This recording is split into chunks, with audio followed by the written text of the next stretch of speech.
Okay.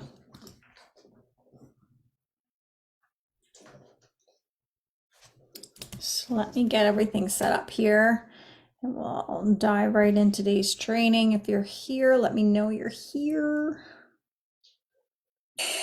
Let me know you're here. All right, I'm ready. Okay, we are jumping on to talk about demystifying metabolism, and I'm hoping that today I'll just give you kind of like a simple guide to understanding kind of hormones and your metabolism and how it's all connected to weight. So if you're here with me and you're catching this live, then just pop into the comments and just say hey. That way I know who I'm talking to. And if you're catching this later, just comment replay in the comments because I always like knowing who the imperfect action takers are. And of course, if you're here live, there's an opportunity to ask questions as we kind of move through today's training. And well, I just want to jump actually right into this topic here. So here's what I want to do is I want to break it down. So basically, like your body is like a well-tuned engine, and metabolism is kind of the engine's core. Hey, Katie, or Katie. It controls how you burn energy and how it manages these hormones that are kind of all calling the shots, right? But here's the catch. We often mess with kind of the natural flow without even realizing it. It's impacting not just our weight, but, you know, kind of like how we overall feel. So I'm going to cover 5 common ways we kind of do this, okay? So the first one is, hi, Joy. Okay, so first one, and you might want to write some of these down because here's the common thing that I hear is that one is we feel like we're destined to have a slow or sluggish or non-existent metabolism, but that just isn't the case. The other thing that we have been told or led to believe is that well, when we get to perimenopause or menopause, it's, well, accept it. That's just what's going to happen with your hormones. That's just your fate. And I'm here to tell you that even though there's a series of things that might have impacted your metabolism, and even though there's a series of things that are impacting your hormones, you can decide whether you want to make that hard or harder. Meaning, like, yeah, at perimenopause and menopause, your hormones are shifting. However, you have more control than you think or are led to believe over your metabolism and over your hormones. And here's why, is because they respond to your inputs. Hi, Sharon. They respond to your inputs. The things that you do will impact how well your metabolism is functioning or optimized and how well your hormones are functioning. So even though you can say, well, it's menopause, yes, hormones are shifting, 100% they are. I'm not denying that fact. It's just whether or not you want that to be a level 1 or a level 2 of hard, or a level 8 or a level 10 of hard, for example. And so here we're going to look at 5 common ways that women are impacting their metabolism and their hormones, because they work together, in 5 ways that maybe we're not really seeing how it's impacting it. Okay, so the first one I want you to consider is stress. So when your stress is at an all-time high and recovery kind of takes a backseat, your metabolism takes a hit. So stress messes with the energy game and kind of throws your hormones off balance. So here's how. So the body perceives stress as a threat. So what I want to backtrack and say is that, okay, stress. We often think stress is only like life events, like a death, a loss of a career, changing jobs, or, moving, for example, or an end of a relationship. But we often don't consider other daily stresses, like all the different decisions we have to make, like managing our schedule or our priorities or whatever, or just like decision fatigue in general. Also, if we have a negative mindset or negative self-talk and the stress that plays. So if we're in a guilt or shame cycle and the stress that plays, you know, we did. And then also we're not thinking about like, okay, well, if we're always in this hustle busy culture and we're not taking the recovery, how that plays a stress on our body as well. That's why when you get into menopause, the type of exercise you engage in matters, because the body perceives stress as an exercise. It perceives exercise as a stress. This is how my morning has gone. Okay. So yes, exercise is a good thing, but the body just perceives it as a stressor. And so when you're in, menopause or perimenopause, and you're constantly thinking like, it's got to be intense, it's got to be hit, it's got to be all that stuff all the time, you're not considering how that might be adding a layer. So I have stress, I have the daily stress. Perhaps I've had life events that have thrown stress at me, but now I'm adding on another layer of stress on top of that too. So it's really important when we talk about stress, because a lot of women will just say, well, I don't feel stressed, there isn't stress. But as we get through it, it's like, wow, like they think about their weight all the, like just from a health and fitness perspective, they think about the things they could be doing, should be doing, would be doing. They think about their weight all the time, their choices. Should they eat this, not eat this? If I eat this, then I'm going to overeat this. It's like, oh, if I eat this, then I'm over my calories. If I eat this, then I'm gone off my diet. And what does that say about me? It goes on and on and on. That's all stressor. So the body perceives stress as a threat, activating kind of the fight or flight response.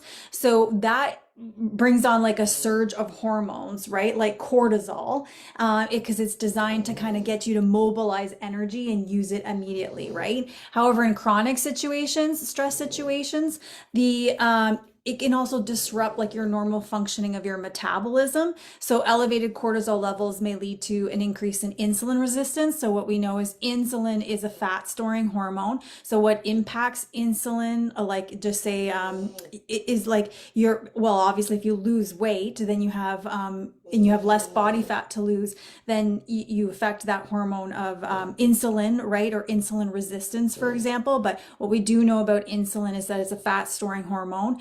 And particularly it likes around the abdomen. And if, let's say you have high cortisol, right? And then which likes to put itself around your abdomen. And then you have high, stress levels that releases the, insulin as well, right? Increased insulin. Then you got two things that are kind of at play there.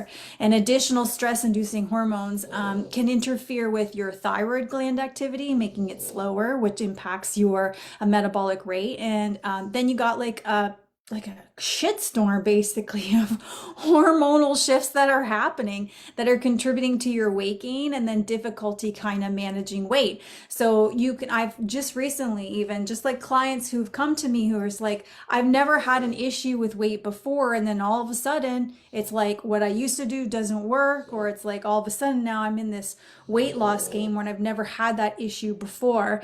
And we have to think about, okay, well, I'm not really seeing the correlation between stress and my metabolism or stress and my hormones, but there is a link between those two things. And so you think about, oh, it's just cut out carbs, it's just cut out sugar, it's like do this weight loss thing or whatever.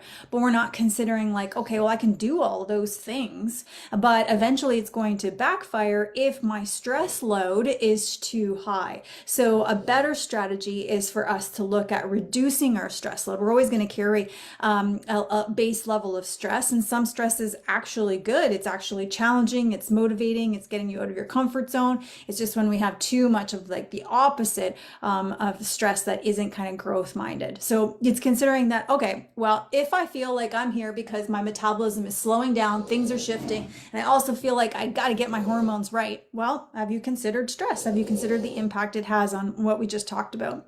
The second one would be sleeping less. And so, so it's a critical player.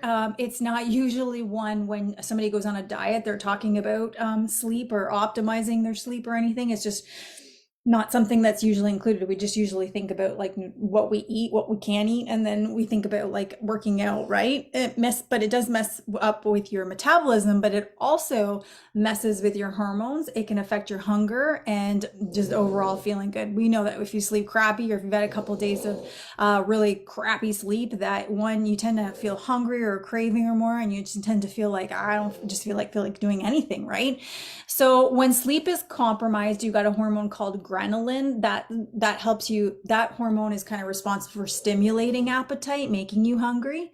And then leptin, which tells you that you're full, so makes you feel like, okay, I need to stop eating, basically. So that can all kind of like seesaw and go kind of out of whack, where you're not able to really recognize when it's genuinely satisfied or generally hangry. And a lot of women, when I start coaching them, it's like, when we start working on this, it's like they know how to identify hangry and they know how to identify stuffed, but not necessarily the middle ground here.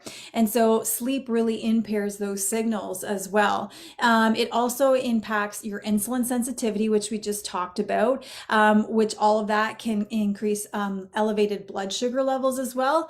And then it releases the level of cortisol as rest, because cortisol as well, we need that rest and recovery, right? And we're not getting that. And so then all of a sudden, not only do you got a metabolism that feels it's all wonky or out of balance, but you also got hormones that just don't feel like they're on your side, that they're actually working against you.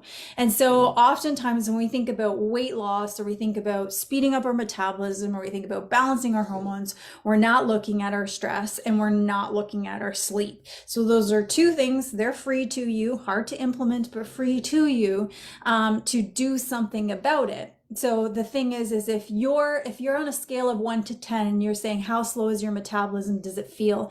And you're saying, well, 10 being the slowest possible, and you're saying, well, my metabolism feels like it's an 8. And then I say, okay, on a scale of 1 to 10, how unbalanced does your hormones feel? And you say, well, 10 is, it feels really out of balance. And you're saying, well, it feels at about a 7 or an 8 as well. Then it's okay. You have the opportunity to bring it down from like that 7 or 8 to a 6 or a 5 to a 5 to a 4. That's the impact that you have, or the control that you have, that we're not really led to believe that we have, that it's doom and hit 40, hit menopause, perimenopause, and it goes downhill from there. That's not the case. There's the actual research on it. That's not the case. That there's a lot of other things that are happening that are within our control. So number 3, and meals are all over the place. So this tends to happen because we skip meals or are having irregular meal routines, and that just doesn't make your metabolism happy. So oftentimes when women think about weight loss, they think about, well, I'll just not eat breakfast or skip breakfast, for example, which by the way tends to lead to more snacking later at night. Or it's like, oh, I'll just cut out snacks, for example, and which leads to heavier meals could lead to heavier meals at breakfast, lunch, or dinner, or one of those, for example. And especially if there's more carbs at that, then we got all these different sugar fluctuations, but I digressed. But basically it's irregular, right? We're busy, we're not prioritizing it, we're grabbing and go. It's like, oh crap, now I'm super hangry, so that's when I'm going to remember. So what your metabolism likes is like rhythm and balance. Think about it like an orchestra. You're the conductor, and it really just wants rhythm and balance. So when your meals are sporadic or skipped altogether, it really kind of disrupts this harmony. And so the metabolism really just likes consistent and balanced intakes of nutrients to kind of function optimally. So skipping meals can cause the body to kind of conserve energy and then slow down those metabolic processes in order to kind of preserve its resources, right? Especially if it knows like your lifestyle is like go, go, go. It's busy, it's hustle or whatever, and you're skipping meals or you're waiting until you're hangry. It's gonna be like, I gotta preserve some of that because I know the kind of lifestyle that I'm leading. And so so basically it slows down. And so what happens then is you're less efficient at burning those calories. And then you got a cascade of hormonal responses that happen as to that. One of them being, again, increased cravings, overeating as well. And so really looking at, okay, how routine can I be with my meals? We're not talking about, of course, balanced meals are really important, particularly when it comes to making your hormones happy or working for you. But we're talking about just routinely eating and not skipping meals, how that will work in favor of your, may the odds be forever in your favor, in terms of your metabolism and your hormones. So again, another thing that we have control over so that we can decrease the level of hard that what it might be feeling for us when, we feel like we've tried everything, but our metabolism feels like it's sluggish, or our hormones don't feel like they're our friends anymore. They're our foes, that you can look at. Okay, we've now talked about stress, sleep, and then meals all over the place. The other thing is, thinking a new diet is the answer. Now, here's the thing. A fresh eating plan won't fix a jumbled mindset and a wonky metabolism. In fact, it makes things kind of messier, throwing your hormones in a tizzy. So a lot of us believe that there's like hold on, he's making so much noise here. He's very needy today. So a lot of us think that a one size fits all solution, it kind of simplifies the whole mindset, metabolism, and overall health, right? It can seem like it's a golden ticket, but it doesn't really address the root cause of your jumbled mindset or your stressed metabolism, right? So in reality, suddenly, dietary changes can disrupt, the delicate balance. So if you're going from like eating a lot to like eating very little to then going up and down with your diets all the time, that can disrupt your hormones as well. And then it can send signals, like haywire, signals basically. And then also, if you're going from like eating and then making a drastic change in your eating, that can also increase your cortisol levels too, which again, we just talked about that when we talked about stress and how that can impact your metabolism as well. So oftentimes when women are looking to lose weight or looking to like speed up their metabolism or looking to balance their hormones, they have a very all or nothing kind of approach to things. But we're not considering the impact that has. One, when we go all in, the cortisol levels and how that disrupts hormones. So the very thing that you're trying to fix, it could be working against that as well. But then also when you're off, how that works against your metabolism and your hormones as well. We're not also considering the mindset, because what we've already discussed is, well, if I have a crappy mindset, a negative mindset, and not a very hopeful or growth mindset, then that's going to impact my stress levels as well. And we're not often considering that as, something that is stressful as well. So one is a new diet. If when we're approaching it, basically what we want is slow and steady, so that if you think about it like an alarm here, it's like like you can think about your smoke alarm, right? Like you can have a little bit of a fire coming or a little bit of smoke coming from your toaster and the fire alarm doesn't go off. But as soon as that gets to a certain level, it signals. What we want to do is have a little bit of smoke coming out of the toaster, but then the fire alarm never ever goes off, because once it goes off, that's a sign that, okay, now all of a sudden your cravings are out of whack, your energy is out of whack, your hunger is out of whack. That's a sign all your hormones are out of whack, because those are all hormone driven, right? And then you start to feel like, oh, I lack willpower, I lack motivation, I can't stick to things or what have you. It feels like nothing's working, and that's where it all starts. So if you're looking at changing, like all I want is to balance my hormones, balance my metabolism or lose weight, you got to think about slow and steady. A little bit of smoke coming from the toaster versus a lot of smoke, because you don't want the smoke alarm to be hit. The last one is, looking at calories. The idea that eating less is the secret to shedding pounds. Okay, it's not true, but it is true. I mean, yes, you do want to lose weight. If you want to lose weight, you do need a calorie deficit for sure. However, how big of a calorie deficit is where a lot of women go wrong, because chronic undereating can actually make you gain weight. And I'm not saying like I'm under eating, you gain weight. That's not what I'm saying. What I'm saying is, like if you're eating, 800 calories, for example, a day, it's like you're expecting your car to kind of run on fumes. And what that's going to do is create a cascade of hormones. So like, again, your hunger, your cravings, your energy, all that is going to upregulate, and it's going to make it harder and harder to do. And if you have a lot of periods, let's say in your dieting history where you've done the 800 calories, or even just 1200 calories, if you've done that and the under eating, and then you go from that, that's the reason why it feels like nothing works all the time. It's because your metabolism is just all over the place. you haven't had that consistent kind of thing happening like we just talked about. And so what you want, again, is the smoke alarm is like you want a slow and steady decrease in calories. One, because it's more sustainable, and two, it's not going to disrupt all of the different hormones that are at play that we're not really thinking about, right? Because all we have is a goal of losing weight. So there are 4 factors that affect your metabolic rate. So one is genetics. It is simply the fact that some people metabolize faster than others. This is kind of where women will say life isn't fair category. But I do believe that you're not doomed to be overweight because your parents are, right?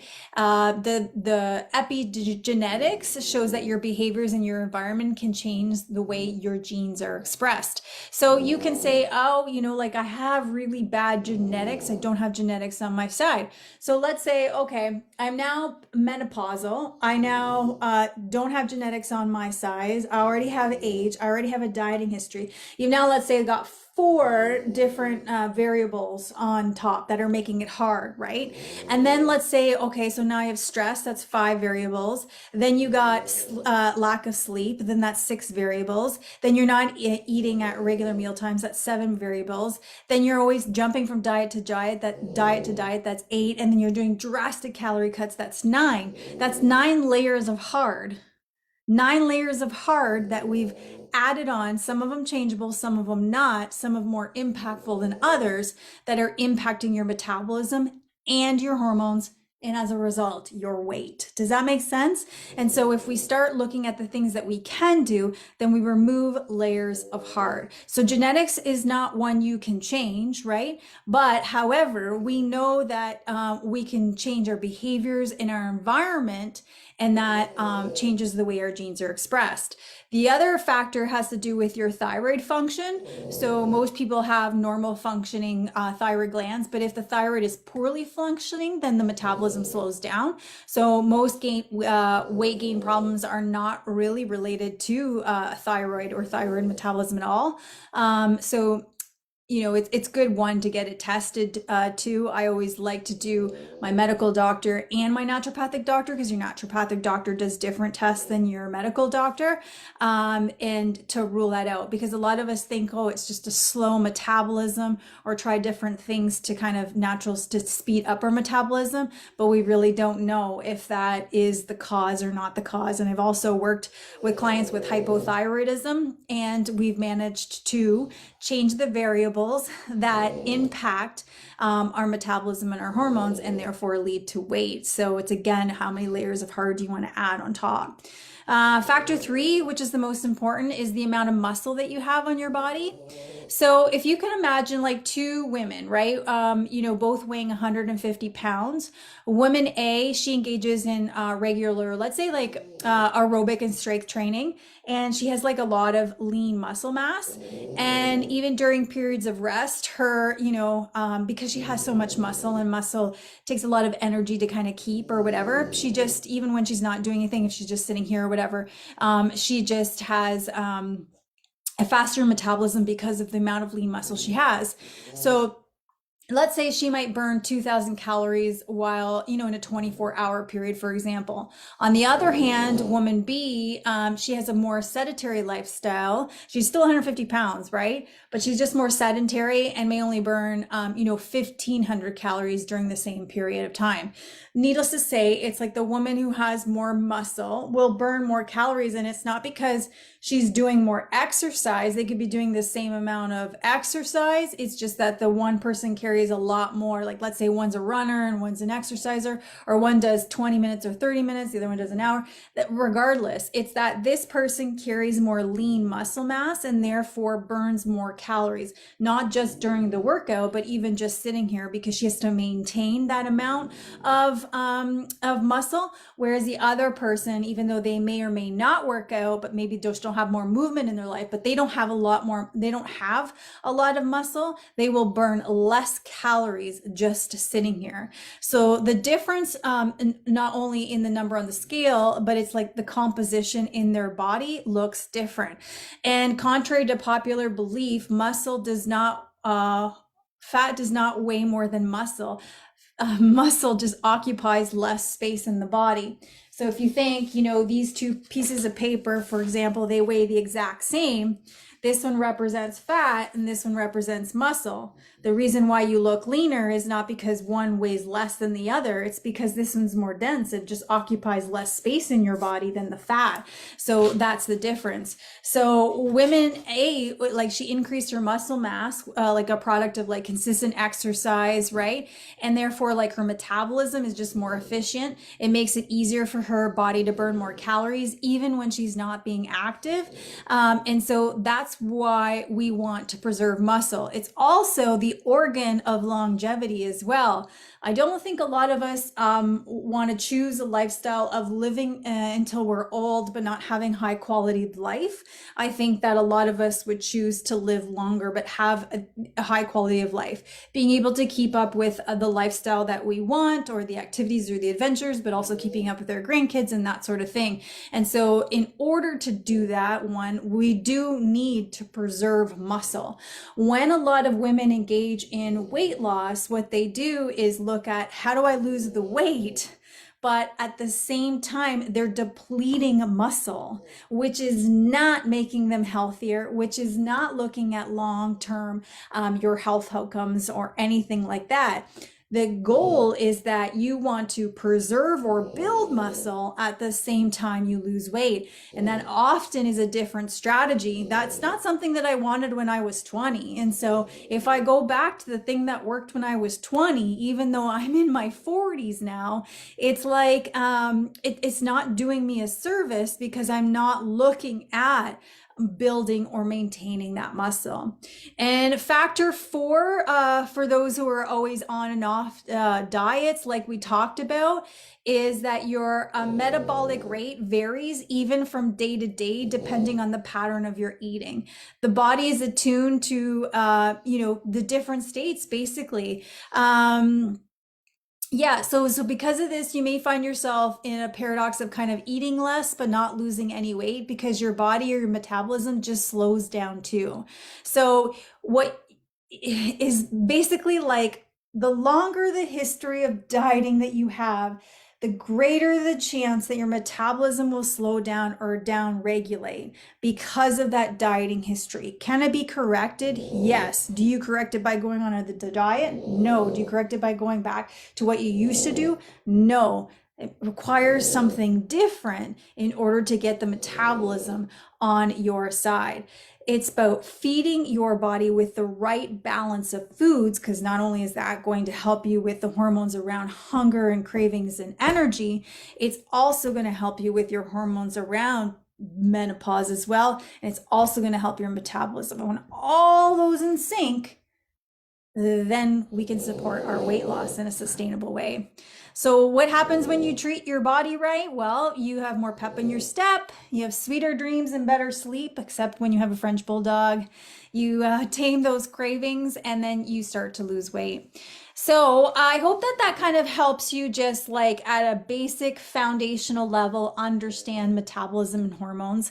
The biggest message I wanted to get across is that it's not doom and gloom. It's how many layers of hard do you want? And if you missed that and you're just joining it now, go back in the training when I explain all the different layers in there. And so it's, you can start removing some of those layers so that you can start seeing some results and start feeling better too. Now, I did a longer training that's called Cracking the Metabolism Code, Unlocking Your Fat Burning Potential. And it's really, this training was just really about getting you to take back your control and feel empowered. So in the training, we understand metabolism. We look at the basics for lasting results. We look at the secrets behind like a sluggish metabolism and how to overcome it. We look at boosting your metabolism naturally. And then, this habit thing, right? How do we build sustainable habits so that we do have, a furnace burning all the time and a good metabolism? So I will provide the link to the training. And lastly, obviously you got to consider these trainings like a glass of water, I like saying. So it holds value when consumed, not when left untouched. So you really got to do something with it. If you're just in the process of just consuming information and not doing anything with it, then one, you're procrastinating. Two, you're probably a perfectionist and all or nothing thinking as well. I'll just put it out there. So you want to consume it, and the other thing is that you can't just drink it once and get the benefits. You have to consistently drink it if you want to yield maximum results. So the key is to really take imperfect yet consistent action. So if you find yourself needing support along the way, you can feel free to reach out in the DMs, and we can explore coaching together outside of these trainings inside this community. So that's what I have for you today. I hope I hit the mark. If you have any questions, leave them down below. And I'll see you here next time for the next training inside this community.